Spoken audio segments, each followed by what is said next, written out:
নমস্কার, আমি দীপক কুমার মুস্তাফি। আপনারা দেখছেন বার্তা হরিণঘাটা।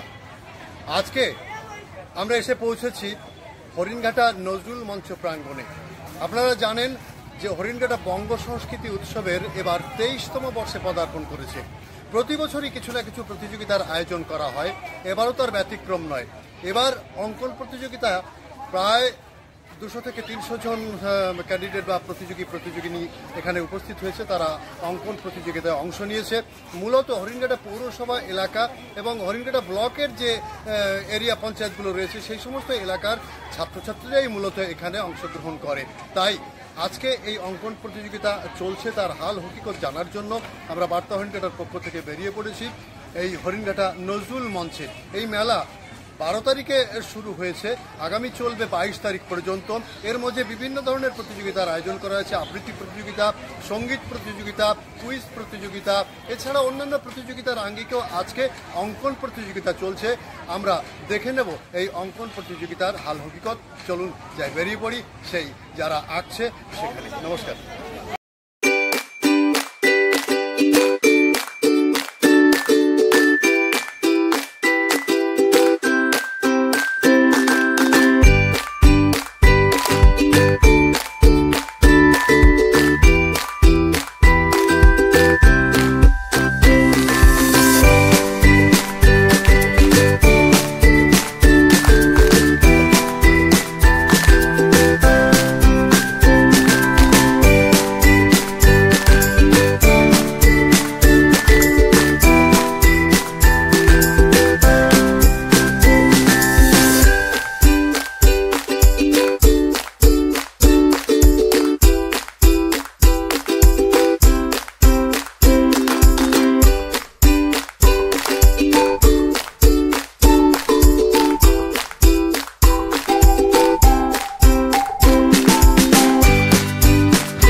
করিস না,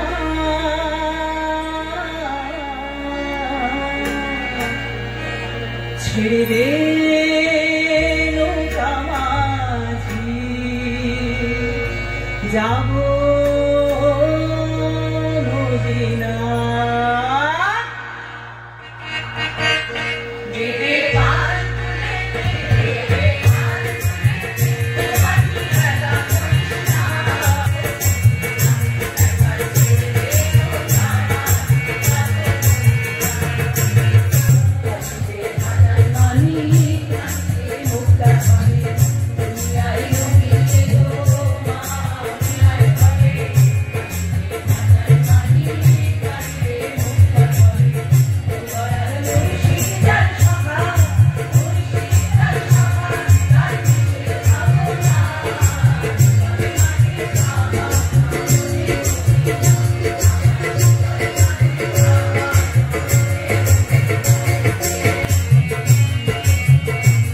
আচ্ছা, আজকে হরিণঘাটা বঙ্গ সংস্কৃতি উৎসবের অঙ্কন প্রতিযোগিতা সমাপ্ত হলো। আপনি বিচারক হিসেবে এই প্রতিবারই আসেন, এবারও এসছেন। আপনি কি এই হরিণঘাটা এলাকার যারা আঁকে বা অঙ্কন করে বা প্রতিযোগিতায় অংশ নেয় তাদের সমস্যাগুলো কি আছে যদি একটু বলেন?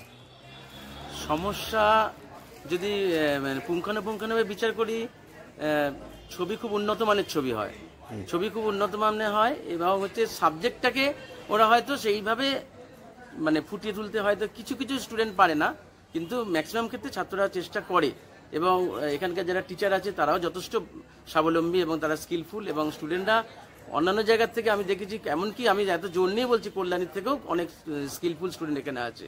হ্যাঁ, আর সমস্যা বলতে কি যে হয়তো ওয়াটার কালারের ক্ষেত্রে আর ড্রয়িংয়ের ক্ষেত্রে এখানে খুব দুর্বল আছে, কিছু কিছু ক্ষেত্রে ড্রয়িংটা হচ্ছে এখানে খুব বেশি প্রাধান্য দিতে হবে, ড্রয়িংয়ের ক্ষেত্রে একটু দুর্বল আছে তারা। আচ্ছা, এখানে তো আপনি অন্য ধরনের একটা বিচার পদ্ধতি করেন সবার সামনে, যেটা আমরা দেখলাম, হ্যাঁ, যে সবার সামনেই তুলে ধরে করেন। এতে ক্ষেত্রে আপনার উপরে কোনো অবজেকশন বা কোনো এখনো পর্যন্ত কেউ অবজেকশন করে না, কেন একটাই কারণে এখানকার যারা উদ্যোক্তা যারা রয়েছেন তাদের প্রচন্ড ট্রান্সপারেন্সি রয়েছে, স্বচ্ছতা। এই স্বচ্ছতা এটা কোনো জায়গায় আমার এতটা স্বচ্ছতা কোথাও আছে বলে আমার অন্ততপক্ষে নলেজে কম আছে। তা এখানে এতটাই স্বচ্ছতা যেটা যা দর্শকদের আপ্লুত করে এবং দর্শকরা এখানে কোনো কথা বলেন না, জেনারেলি কেন বলেন না, যা কিছু হয় সামনাসামনি, আমাদের কোনো আড়ালে নয়, আমরা সামনাসামনি, আমরা মুখোমুখি। আচ্ছা, সংক্ষেপে কি করলে আরো ডেভেলপ করা যেতে পারে? ওদের নিয়ে কিছু ওয়ার্কশপ করতে হবে, শুধু কম্পিটিশন করলে হবে না।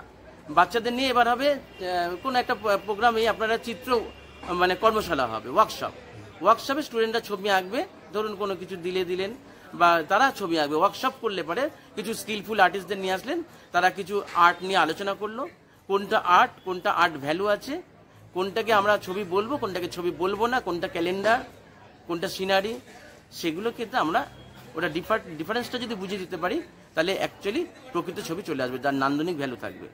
আপনার নাম পরিচয়টা একটু বলুন। আমার নাম মৃণাল কান্তি সরকার। অনেক ধন্যবাদ আপনাকে সহযোগিতা করার জন্য। ধন্যবাদ আপনাদেরও।